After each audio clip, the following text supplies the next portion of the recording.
everyone, today we're using up some leftovers from the fridge and the freezer. A few weeks ago I did a savoury mint. The leftovers I put in the freezer. Last week there was rice cooked extra, I put it in the freezer. For this week, really simple, really easy, fun thing to do. Bread rolls, pick them up on the cheap markdown. Just cut the top off. Just like that. We're going to do that, the 4 of them. The numbers of rolls and things, it depends on like how much of the mince left over, etc. that you've got. Take the lid off, just carefully. Be careful not to pierce the bottom of the roll. All around, leaving it a little bit thicker on this broken side where the rolls are all usually stuck together. Just cut that out, pull it out. We're going to put it in a bowl because we're going to use the innards. Scrape it out, the baking paper. Just preheat your oven on a low heat. And no, I'm not too fussy on which lid fits which roll. Quick and easy.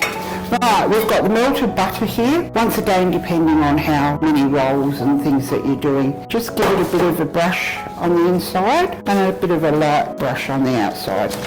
Just a light brush, if you can see what I'm doing like that. Up the sides, on the bottom, around the outside, and the cut bit that's there. Helps to give it like a seal so that your juices and that don't seep through. Okay, now we're just going to pop them in the oven. About a 160. Don't go walking out and leaving them. We're going to do the next step small. I'm going to go see if I can find a bigger bowl. Alright, so we're going to tip these in here. Hope you can see it just as well with a metal bowl. So just toss it around, see if there's any pieces that are too big, just break them up. Our cheese, once again, depending on the quantities you're making, or again, how cheesy you want it. This is going to be a topic. Put your cheese in there, mix it around. Got a little bit of parsley here, not too much. Give it a really good mix around. Sprinkle of black pepper, give it that extra bit of flavour. Just a sprinkle over. Don't make it too buttery, not too much.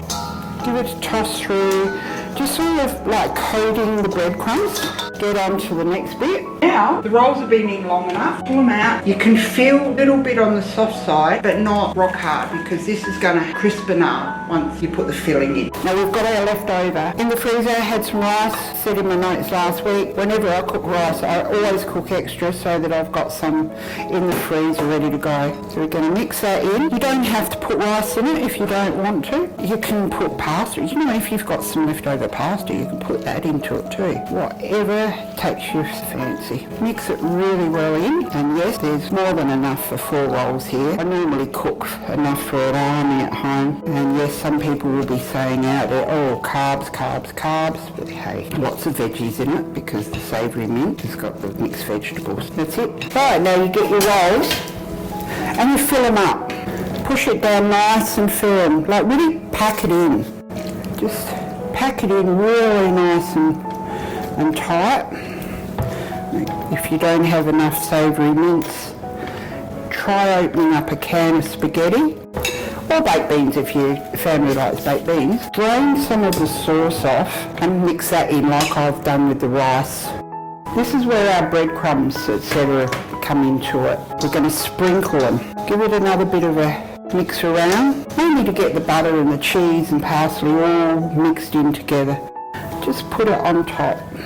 Yeah, make a mess on your tray, doesn't matter. All the crunchy brown melted cheese, yummy. So do that with each of them, and hopefully you didn't turn your oven off. A little bit on your lids, just so the cheese goes all melty, yummy over the top of them. So now, once again, we're heading to the oven. So you need it on a low heat because your mixture's cold. One way to be able to get away with being quicker is slightly warm your mixture in the microwave before you put it into the thing. Don't heat it too much because otherwise your bread rolls will collapse on you. Right, into the oven we go.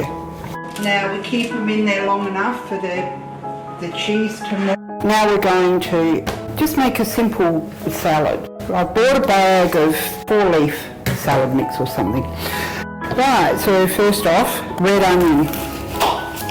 A week or so, when I feel like it. Show you a few hints to do with salads for people that don't particularly like onion or don't tolerate brown onion, the heat in it. We're going to just very thinly slice it. Don't need a whole heap of it. Get rid of the bit in the middle. I don't like the bits in the middle because that's the start. You never know if it's starting to grow from that bit in the middle, so I'll get rid of it. In garlic you should take the middle bit out too because that make it on the bitter side. So if you take that middle germ, it's called, out of the garlic, it won't get that bitter taste. We sprinkle that over next. We're going to chop up a little bit of spring onion. Spring onion's got a different flavour than you. Just the white part because we're going to use the green as garnish. Next thing, carrot. And if you don't like carrot in your salad, don't put it in. We're going to peel it. Okay, different way. This little vegetable peeler has actually got a serrated edge. Just bring it along and you ribbon it like that. If you haven't noticed before, I like colour in my food. The brighter the colour, the more attractive it is, and you eat with your eyes. If something looks nice, you're more likely to try it. You can cut the carrot in half if you want a bit narrower pieces.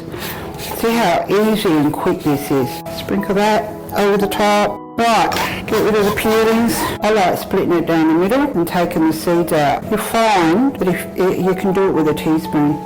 Get your teaspoon and you run it down. Get rid of the seeds. I think I've said before, it prevents it from going too soggy. Just slice them up, easy peasy. Or, like I did with the carrot, you could ribbon it with your vegetable peeler. That looks really nice too. Now we're up to tomatoes. I've got cherry tomatoes. You can use your larger tomatoes you've got them. They just look really nice in the thing.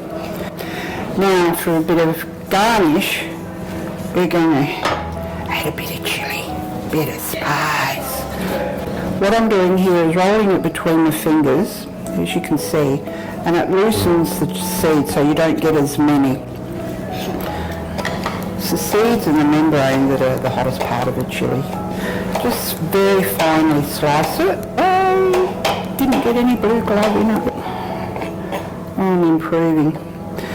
Now, the next thing we're going to do, I'm just going to slide that over. We've got some bean sprouts. You can use alfalfa or any sort of sprouts that you like, just for a bit of added crunch. So we're going to put them in and around. Chuck it in. And we're going to give it a bit of a toss. Best way, with your hands, because you can be gentle. Don't go crazy. Okay. Smells a bit yummy. There you go. See how it's nice and brown, like crispy bits on the lids as well. Especially the lids. They're really yummy when they're like that. Now we're going to plate up.